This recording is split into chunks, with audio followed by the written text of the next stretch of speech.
Okay. So I think I was just talking about kind of this paradigm shift that we have used in our research to use parents really specifically for screening. Okay, next slide.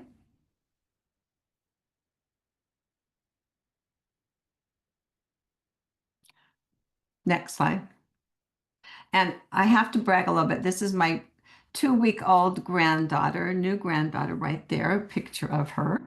And my daughter's like majored in fashion design and is in the fashion industry. So ever the fashionista, right? The little newborn has to have a fancy outfit too. So I'm going to talk about developmental and behavioral screening, first of all, and about specifically about the tools that I've helped develop, and that's the Ages and Stages Questionnaire, that's ASQ, and then the Ages and Stages Questionnaire, Social Emotional, ASQ-SE. Talking a little bit about if you develop a tool, then what you need to do is figure out how people can use it. And it's very different from maybe adult testing where you have different professionals who are buying a test and using it. But what we wanted to do with these assessments that parents could do was to really get them into a variety of settings. So medical settings, early childhood settings, school settings. So we really have to think about a systems implementation. Talk a little bit about parents as screeners and then culture and adaptation and how important that is. Okay, so screening, yes, is, next slide. I'm really asked just 2 questions. Does this child need further assessment? Yes or no? And are family supports needed? So these are the kind of the 2 questions that we ask when we're doing screening of preschool children. So I'm really limiting my comments to preschool children. So for screening, we just get a yes or a no. Child seems to be okay. No, the child needs a further assessment. And that's really what we're using these tools, the ASQ and the ASQ-SE for. Okay, next slide. And thinking about the pyramid model, Luis, do they know about the pyramid model at all? Yes? I don't know, maybe not. Okay. So thinking about systems and what we're using in this originally came, I think, from public health, but really using a promotion model, a public health model where we're trying to, first of all, look at all children and figure out kind of their developmental needs. Are they doing okay? Or are they not? And then sifting them out gradually. A next level would be those children that might need more help. And then the very top of the pyramid would be those who really need individual therapy or educational intervention. So the Ages and Stages questionnaires are really for this primary, very basic promotion or figuring out how the population of young kids is functioning. Next. So for primary prevention or universal screening, it's conducted in, at least this is in the US, and it would be really interesting when I'm done if people want to talk about specifics about where they live and how they see that system. But our pediatricians conduct developmental screening as part of well child visits. Our preschools do. We have these compensatory preschool settings that are called Head Start. I think you have their state-funded preschools, and I know that the Ages and Stages is used in several of the preschools to use kind of this primary prevention method. As I said, does a child need further assessment? Are family supports needed? And teachers also do these on children. It's ideal to get parent input or to have a parent as a primary respondent. Okay, next. So the two tools I mentioned these, the Ages and Stages Questionnaire is the developmental questionnaire. It has 30 questions in these domains of communication, gross motor, fine motor, problem solving, and personal social. And so there's 6 questions in each of those areas that, and if any of the areas are below the empirically based cutoff points, then those children need to be seen for further evaluation, that there may be some developmental problems, and so then they would go to that next level of intervention. The second tool, the social emotional tool, is we're just looking at really general development. It does not have domains, but it's overall, is this child have social emotional competence or do they need some extra assistance? Okay. So this is an example of a 24-month Ages and Stages questionnaire. Again, I said as developers of an assessment, we tried to get questions that parents would see every day, they'd be able to understand. And I'm kind of looking at this example, and we're working on a new version of this. And the fourth item there is, does your child flip switches off and on? And we've had to revise that to have something to do with like computers and things, because hardly anybody has switches anymore in their houses or toys. And so we've had to kind of embrace the electronic age and in some of our and changing some of these items. But a book, can she turn a page by herself? Can they stack several blocks or toys? And this is for 24 months or 2 years of age. And a parent answers yes, they can. Sometimes it's for an emerging skill. Sometimes they do it, sometimes they don't. And then not yet means they do not have that skill. So this is communication for a 4-year-old. Does your child use all of the words in a sentence? And these are ones that have been much more tricky, if you will, to translate. Luis was involved in translating these into Portuguese. And so we've really had to rely on translators and on really looking at the intent of items when we're doing translations. Okay. And then this is a social emotional questionnaire. So this is a 30-month-old, 2.5-year-old. Does your child destroy or damage things on purpose? Do they hurt themselves on purpose? Do they play alongside other children? And for this one, parents answer most of the time, sometimes, or rarely, or never. The 4-year-old questionnaire, does your child seem happy? Do they use words to tell you what you want, and do they follow rules? And for this questionnaire, it's kind of reverse scored in that the problem behaviors receive the points. And so a child with a high score on the ASQSE is one that would indicate referral.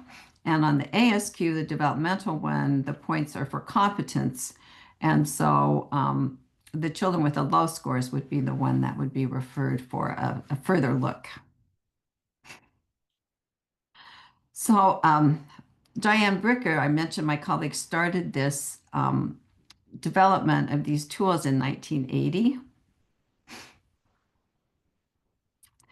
And really based on a very old publication by Hilda Knobloch, who had written the Gazelle Developmental Inventory. I don't know if you've seen that in Brazil or not, but and what she found is that if she took some items from the Gazelle and gave it to parents, then she would look at how accurate they were compared to a professional assessor.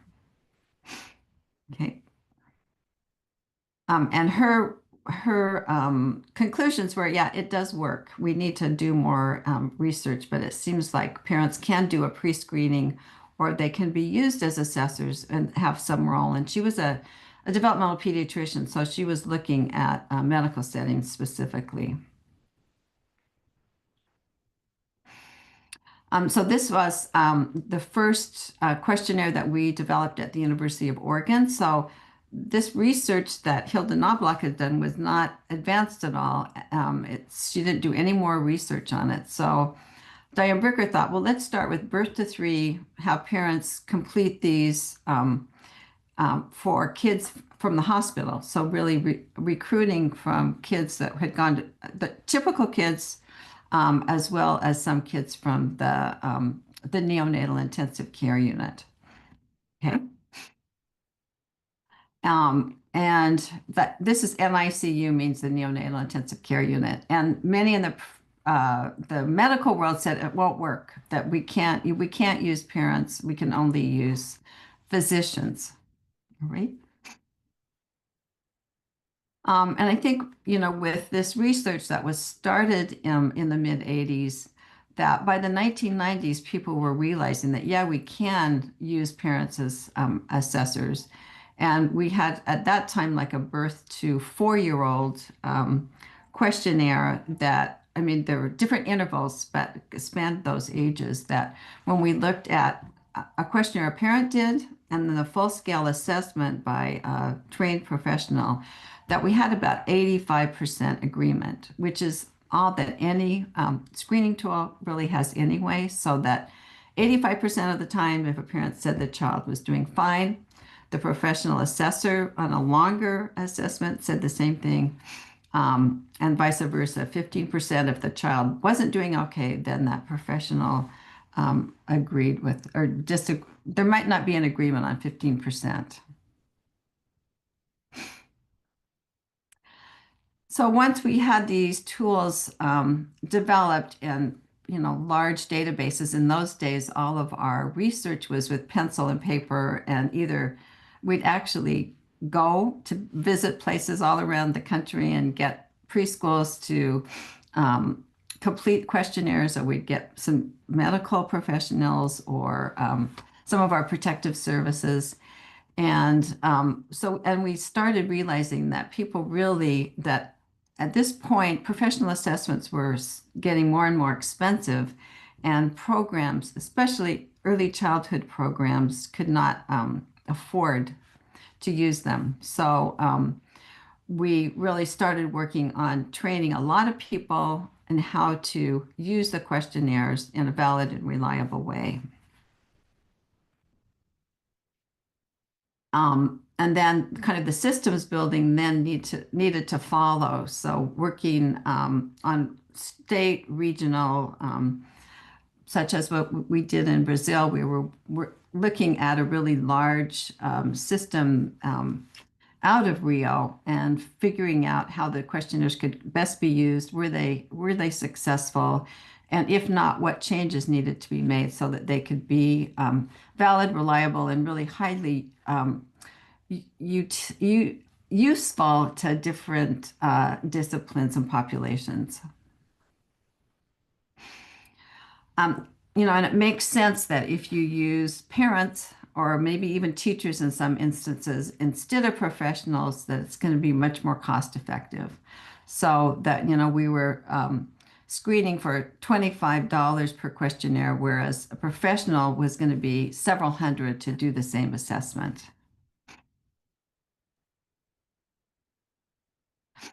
And then the medical field, I think, was kind of slower to really to embrace parents as assessors. And I think there's still some in the medical field that aren't sure. But I think that now that the American Academy of Pediatrics and many, I'm not sure about the Portuguese, but many pediatric societies recommend that pediatricians do developmental screening using parents at least like 6, 18, 24 months. And so they might not necessarily use the Ages and Stages Questionnaire, but that they really need for good practice to get parent input and to do low-cost screening for those parents who can't read and complete questionnaires. It's not going to be all of them, but they now really are using the ASQ and other tools as part of their medical records, and it's really integrated into their systems. Okay. These are just some examples. Korea, where both the ASQ and the ASQ SE is being used. In South Korea, one of the interesting applications for these tools are in the orphanages that they have still in South Korea and trying to figure out kind of how to help children and get them into services when they're in situations in which they are not living with their parents. China, there's really large scale work, that's fine. And Taiwan, these are just some other examples of where it's being used. Okay. This was another example of an early study in 19 countries, and that it compared the ASQ with a physician, uh, a very quick physician neurosensory examination, and they found it was really effective in all these different countries, which was surprising to us that it had such universal appeal. And I don't know if Luis has talked about this. I kind of can really defer to him maybe after I'm done about the research that's been done in Brazil. And there's been a lot done also in Chile also. Australia is really interesting. Anita DePrano has done a really nice job with really doing cultural adaptations, and looking at how with Maori children there that really don't have any materials that you would have in early childhood settings, how we can adapt those items. And so, for instance, she's changed one of the items that's like macaroni or spaghetti. Can you string it on a fishing line or a string? So she has, can your child string shells or seeds onto string or a fishing line? So she's really adapted it to fit in different, very unique cultural settings. And also added great pictures. So these are the pictures she's added to the items where she's so she has Maori families in each of the items depicted. You want me to read that? I do. I will try. Gotcha. Kalayaman Shamama. Did you get Very good. that? Very Yeah. good. Better than me. Yeah, maybe the answer is gonna be sometimes. Right. Sorry about that. No, that's fine. So looking at this is our research in the US. We now have a third edition for overall between the 2-month and the 60-month questionnaires.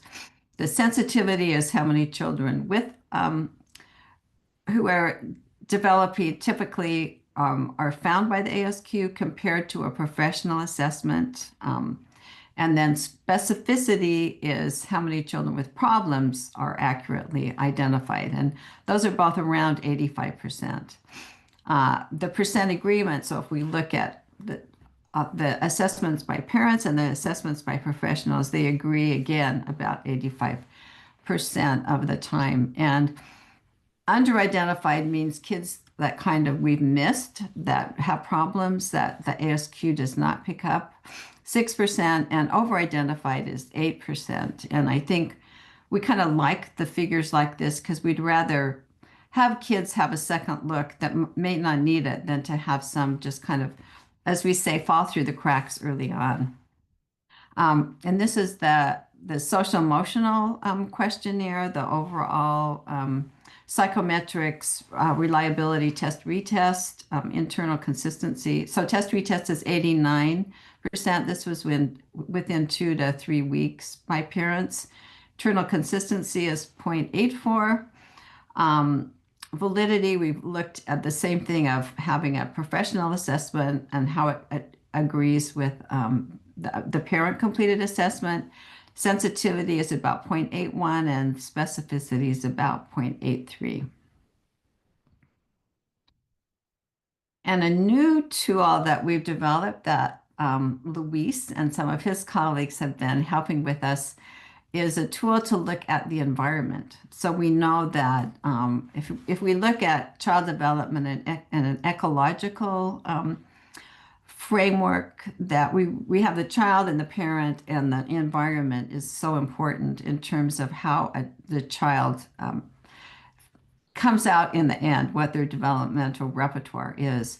So this tool looks just at the environment and how that would affect child development. So the factors that really affect parenting and the home environment. So this tool is one in kind of a new area. It's called the social determinants of health, so that we know that that people who early on have a lot of kind of toxic stress and do not have these really healthy environments, that they later on they have heart problems, they have diabetes, they have more drug and alcohol problems, so that these early years of having a stable environment is really kind of a protection against some of these health problems as well as developmental problems. And so we're really looking at that model to look at the child within the family environment.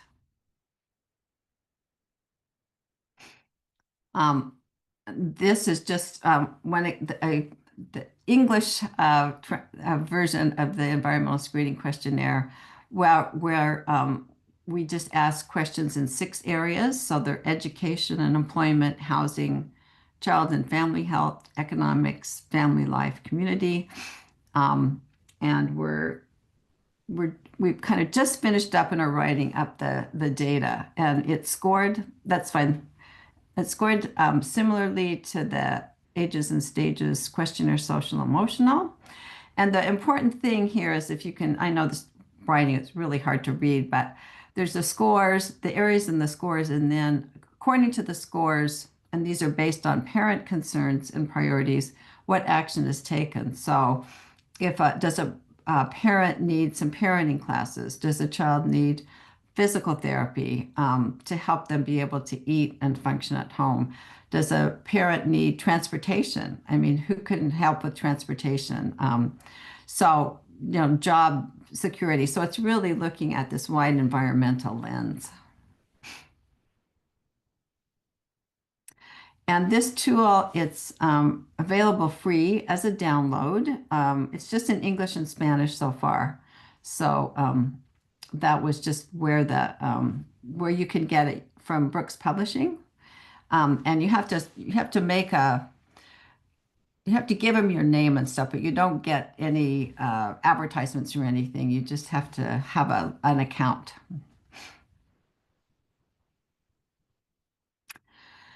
And we've been looking at we have a sample of 30,000 children, because it's mostly online, not all, but mostly. Adequate reliability. Luis actually did the confirmatory factor analysis, which was excellent. And we looked at this and looked at the agreement with the Ages and Stages questionnaires. And it really only got significant as the children get older, so that children with higher ASQ scores also had higher or more problematic environmental screening scores.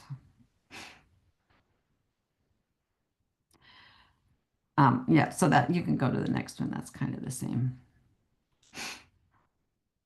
So the advantages of parent completed assessments is that they can really give rich information about children across settings, that it really reduces time in terms of kind of office logistics and things, 3 to 10 times %. And it really is a teaching tool for parents.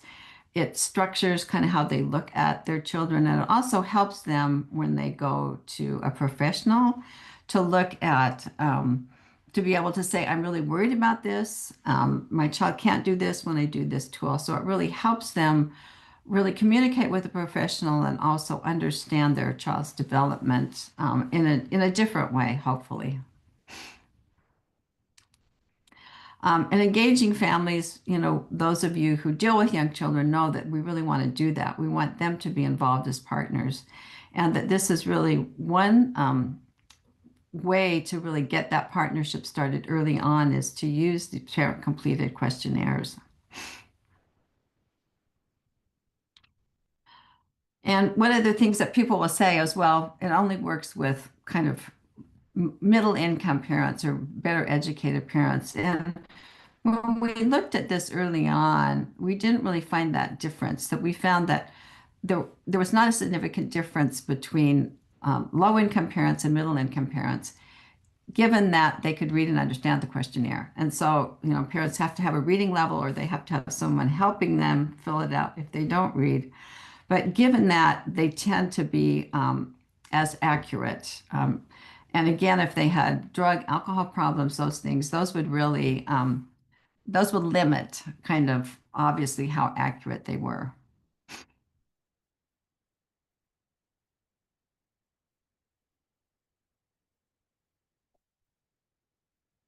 Is there any, okay. And I'm going to, this is like some other research that's showing about agreement with a parent report, which is finding kind of the same things, and also about agreement between the ASQ and the ASQSE, and that we really can see that if parent shows concerns on the developmental questionnaire, then they tend to also have problems on the social emotional questionnaire, which has been published, and I need to change that. So kind of in summary, parent report is really low cost. Parents often know the child best. And assessing parents, anyone in a natural environment, is much more comfortable and maybe more accurate. And that we as professionals, as test writers, if we can make questionnaires that ask for parents' current observable behavior without inference, without looking at the past, that we can really have pretty accurate outcomes on questionnaires.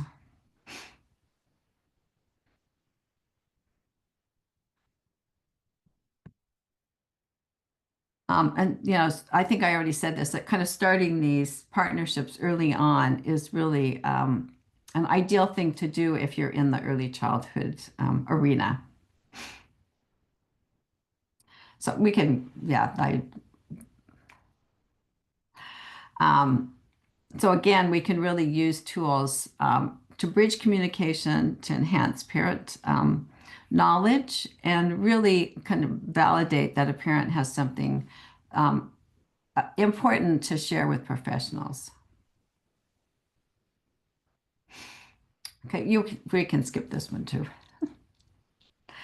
And I think I mentioned this earlier, that it's really important in any assessment, and you as psychometricians know this, that we really have to, that tests aren't going to be used or be accurate unless they're culturally applicable and have been really adapted to individual users' needs and settings.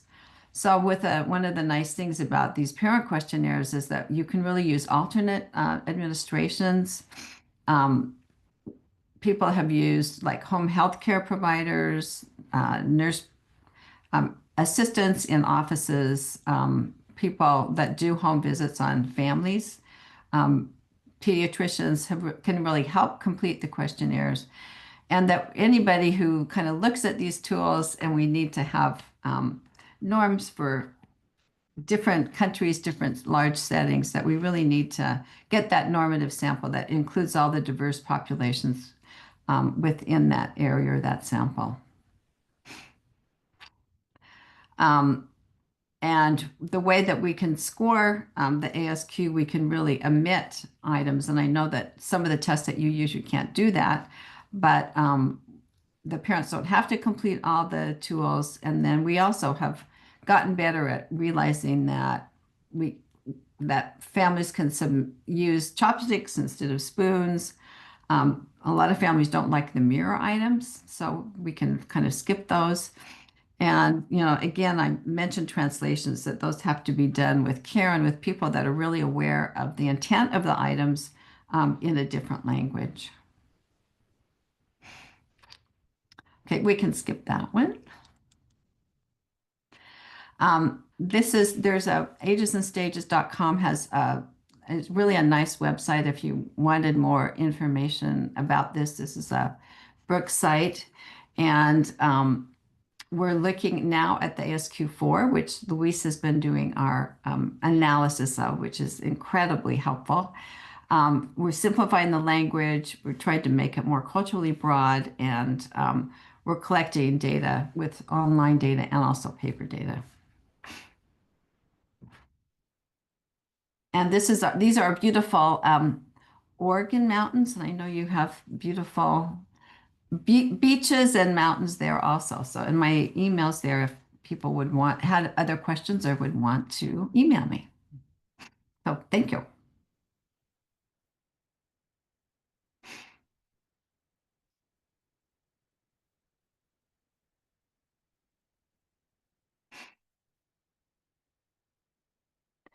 You're still, you're,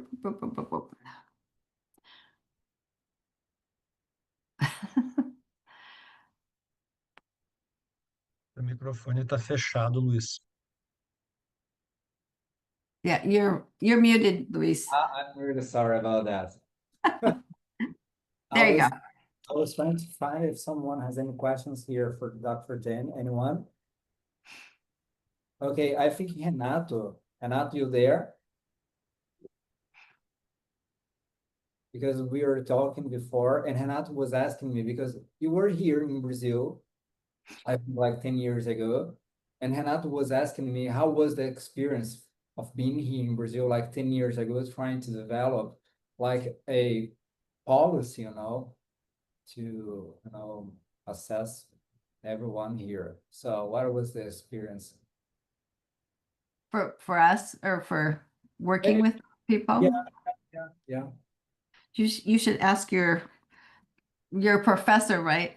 I think Brazil was really interesting because we had a lot of people who did not like assessments, and the people in the early childhood area did not want any assessments to be used on kids because they felt like it was, that you were really kind of tagging them or, using artificial situations, and that they were all going to be that they were not good cultural tools, and that you should use no assessments on kids. And so it was actually really difficult in terms of trying to let people know that this was really a different paradigm, and looking at kids in natural environments and using parents, that hopefully some of the problems with traditional, and especially the older assessments used on children, that those really didn't pertain to this assessment. But it was very challenging because there were people who did not want any assessments, period, on young children.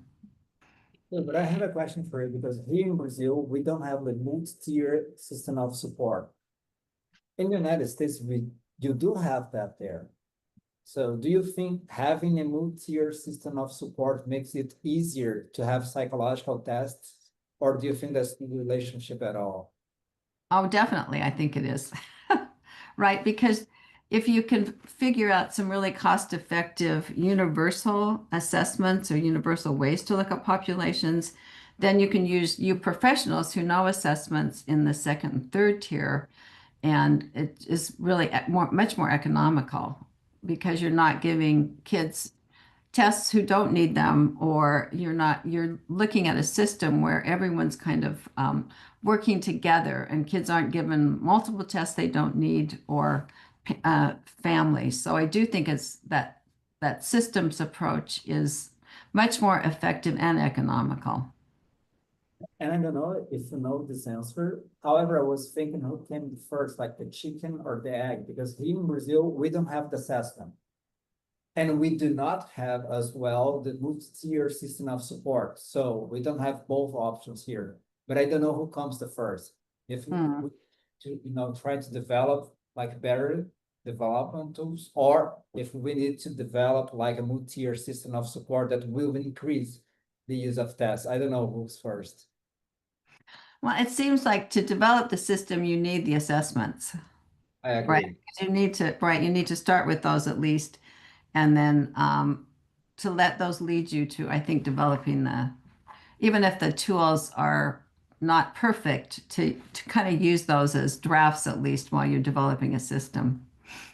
In Brazil, 20, I don't know, maybe 12 or 13, the politician at the time changed ASQ3 and ASQ-SC for like diaries, theories, yes, like qualitative approach. So teachers were supposed to write notes about their students, and they were trying to use that notes to, I don't know, something. However, that's very hard because it's unreliable, the validity is super low, and two different people can read the same text and find different answers with that. However, Exactly. since that time, like 2013, today, I think the system is exactly the same. So teachers are needed to write things about their students, and someone will try to, like hocus pocus, like a magician, trying to figure out what is going on with children. What is insane? It's insane. Yeah, it is. It's a different I mean, to do qualitative notes is really, you're really documenting development and you're not assessing it. Right. So it has a totally different purpose than if you did an assessment. That's So, correct. I was never thinking about that, but that's correct. Like a doctor who has like a report and one thing different. So if you can imagine just a doctor with just a report and not like a test. That's right. great. But maybe in the future, maybe in the future, because after the pandemics, here in Brazil, people are very concerned with child development thing. So maybe in the future, I don't know if the environment will be good to have like more ASQ and SQ4 here. Maybe in the future, I don't know. So we have a new question for you. So Renata, Okay. good lecture. Thank you a lot. I was also wondering, has there been this sort of resistance of this nature and to this degree anywhere else, particularly in the US? You know, I would say no in a word, but there's still I think there's an early childhood developmental people who are just against assessment. And I think in the US, there was this very back and forth between kind of people who wanted to use assessment and this this early childhood, very kind of developmental based, but who did not want any assessment at all. And I feel like over the years that there's been some sort of approachement, if you will, where people in the early childhood area are realizing that you can do some assessments, especially using parents, which is much more kind of organic and less intimidating and less labeling than using professional assessments. That you can use. Nice. He's the one that did this assessment, that Yeah, did the like a system call. many years So ago. if I call it, I just, hey, what's going on?